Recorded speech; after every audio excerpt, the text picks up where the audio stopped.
We'll get to a very busy lineup here on the program shortly, but I want to begin right out of the gate with our first guest.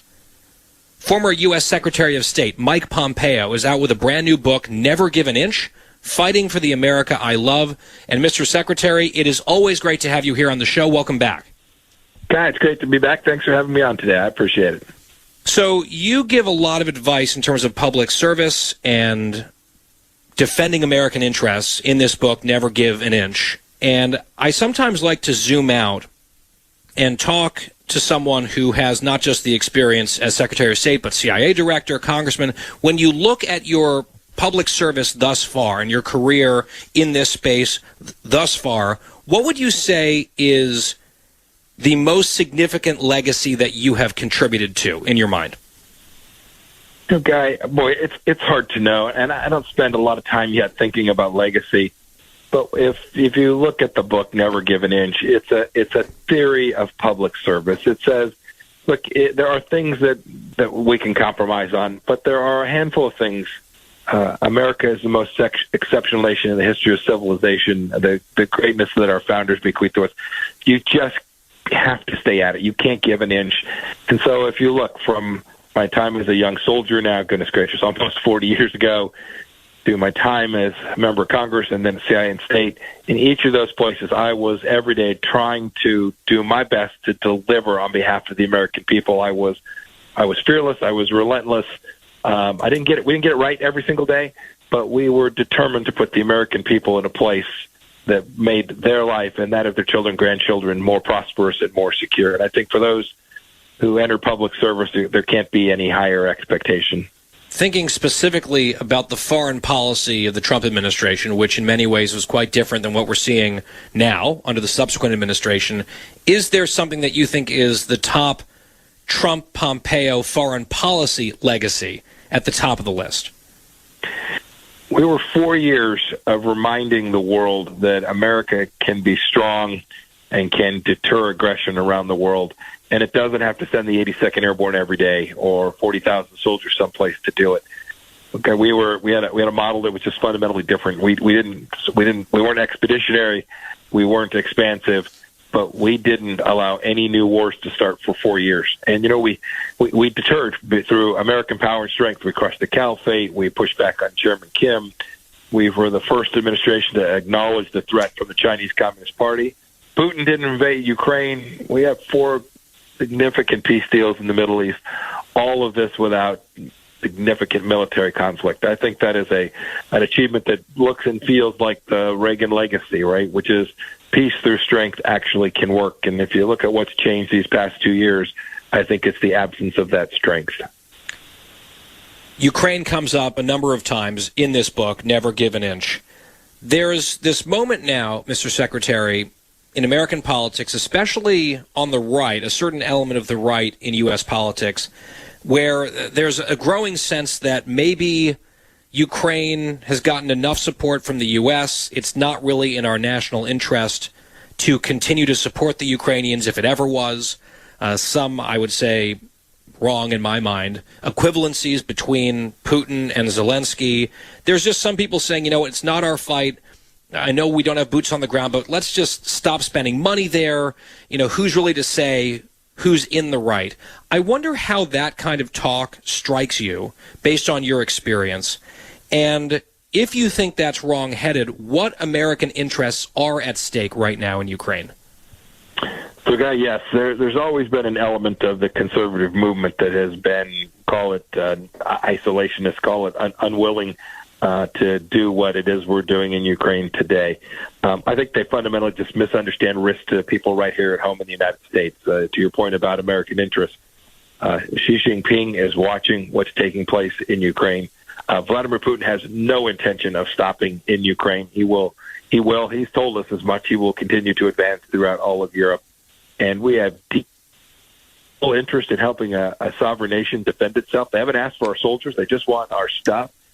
And you can see what happens to the American economy when we allow Russia to gain power and influence. When authoritarian regimes are on the rise, the American people suffer here at home.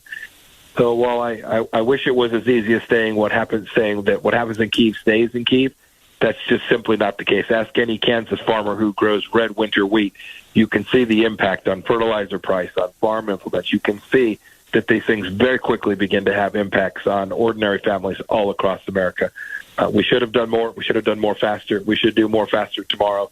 We need to bring this war to a conclusion as quickly as we can in a way that gets us true permanent peace in the region. When someone of your stature is writing a memoir where there's really a lot of nuggets to be shared, really spanning years, when the book comes out, inevitably there are some interesting little morsels and nuggets that people say, okay, that's kind of juicy. And I'm always curious about sort of the thought process of what someone like you would include in a book or not include in a book. Obviously, you tell some candid stories about your interactions with all sorts of world leaders, including former President Trump. You also take what some people are describing as a couple shots at someone like Nikki Haley, who served in the administration with you. You refer to her as a bit player in the administration, not a team player. Suggested at least a theory that she was trying to maneuver to become the vice presidential nominee in 2020. She's come back saying this is lies and gossip just to sell a book. I just wonder how you kind of think through the process of what you want to say in a book like this, knowing that it's going to rankle some people. Again, that's a really good question, because I thought about this a lot as I was writing it. There are things that I didn't include there that would have been interesting, might have sold a few more books, would have been a great story or great headline for someone. But I didn't include them because I didn't think they captured the narrative of what it was I wanted the American people to know about my optics on the 4 years of the Trump administration. Look, we were challenged in lots of ways. We suffered under the Russia hoax for the first 2.5 years. And we had lots of people who didn't want to be part of it, conservatives who said, no, I don't want to be part of the Trump administration. That's too hard. Everything Donald Trump touches turns to ash. You will be diminished in the world. Mike, your stature, people would tell me, Mike, your stature will fall. But what I wanted to tell was a story that said, no, the folks who were on the mission, the folks who could separate the noise from the signal and put their helmet on every day for 4 years to get after protecting America, we delivered. And those who chose differently chose not to be part of the administration, or who, when the going got tough, decided, you know what, I'm going to go do something different. I included some of those narratives because they were part of the challenge we faced. Putting the right people in the right places matters an awful lot to presidents. And it was very difficult for all of us to get the team on the field in the way that we needed to. Obviously, it's no secret that you're at least testing the waters of potentially running for president in 2024. You haven't made any sort of decision, but let's be honest, you're sort of doing some of the things that people tend to do when they're seriously considering it. I guess one question related to what you were just saying, was there some pre-positioning in the book against potential rivals, which is why you included certain things in the book, A, and B, if you are indeed seriously thinking about throwing your hat in the ring for 2024, what does that process look like? What does that timetable look like? I'd imagine your wife will be a crucial data point on whether or not this is something that you pursue. I'm just wondering how you're thinking about that. No, indeed, Guy, and you've met Susan. Yeah, she will have more than her fair share of say in that. I don't doubt that. She's a patriot, and if we think this is the right time, I'm confident she and I will both decide it's the right thing to do. Your earlier point, I didn't write this book as a memoir. It's not a story of my life so much as it is the 4 years. In fact, Guy, it was supposed to be out in August, but the author didn't get the manuscript done in time, and so he was behind the power curve. It's interesting you talk about that. This wasn't intended to go after anybody who might potentially be running in this race. In fact, there were stories that I contemplated having in, and I pulled out because I thought people might say just to that, and I didn't want that. I wanted this to be an important, positive story about how you take risk, how you deliver for the American people. And, a couple things have been picked out. I kind of regret that. Maybe I should have pulled them. But it is important for the American people to see all that was going on inside what was an incredibly unique. This was an incredibly unique administration. I ran a machine shop in Wichita, Kansas. There'll never be another CI director who ran a machine shop. This was a unique administration. I wanted them to see that, warts and all. Mr. Secretary, you and I, one of the most memorable trips of my life was when I accompanied you and your delegation to Russia, to Sochi, where you met with your counterpart, Sergei Lavrov, and then also Vladimir Putin showed up unexpectedly, at least to the press corps. All of a sudden, there he was in the room. And it was eye-opening. It was a little bit unsettling at times, being in Russia. I remember, the reason I mention this is I remember very distinctly the many sort of processes and protocols that were in place on that trip when it came to securing sensitive information and potentially classified information or even just our personal information. We really had to jump through some hoops going to Russia, being on Russian soil. We also have protocols here at home when it comes to sensitive material. And, of course, one of your predecessors, the Secretary of State, famously had a huge scandal on her watch with her secret email server that was unsecured and had top-secret information on it. We've now seen back-to-back presidents embroiled in something like this, former President Trump, the whole Mar-a-Lago issue, and now this ongoing rolling scandal involving President Biden, where we got even more information just this past weekend, yet more classified material found in his private home where it should not have been.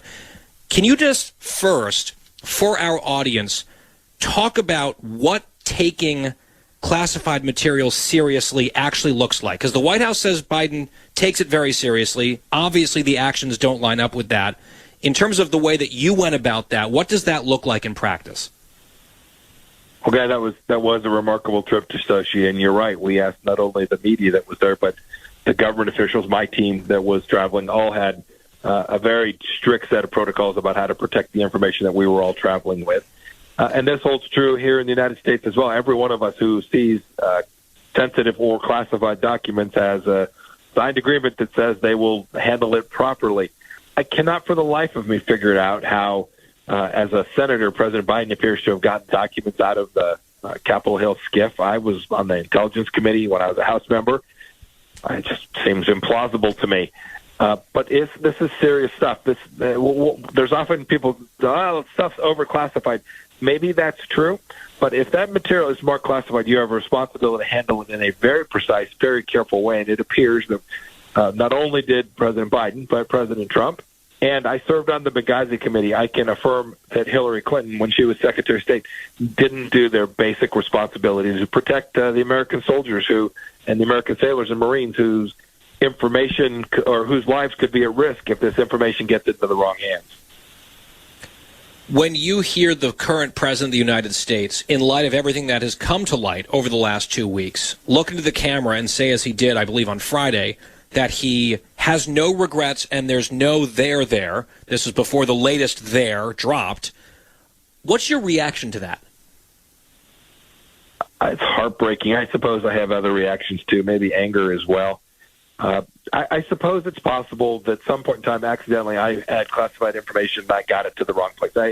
I suppose it's possible. I did my level best to make sure. But had I found out that I did, if someone said, Mike, you had this in the wrong place, I would have an enormous amount of regret. I would be enormously focused on finding out what it was, how it got to the wrong place, how to make sure it never happened again.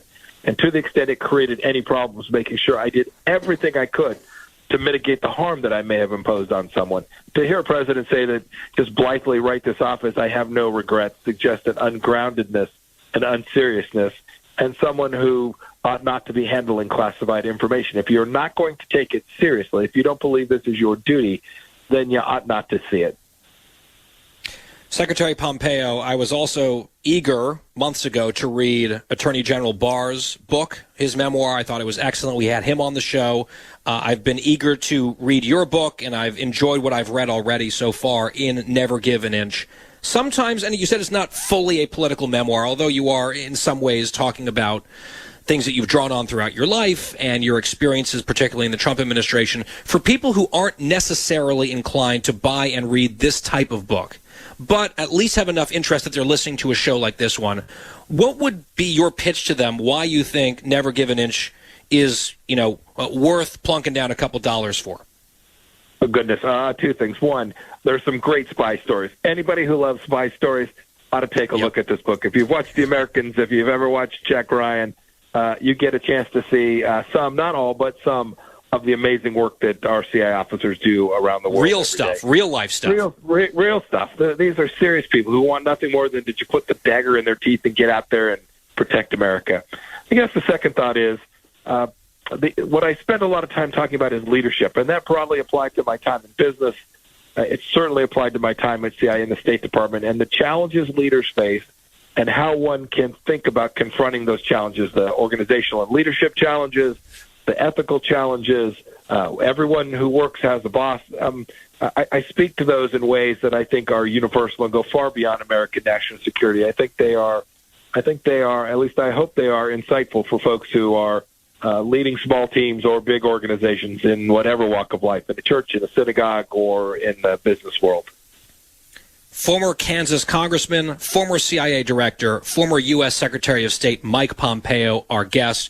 His book is Never Give an Inch, freshly out, available everywhere. Subtitle, Fighting for the America I Love, and how that might take shape in the future, I guess we will see. Mr. Secretary, always great to talk to you. Thanks so much for your time today. Guy, thank you, sir. You have a good day.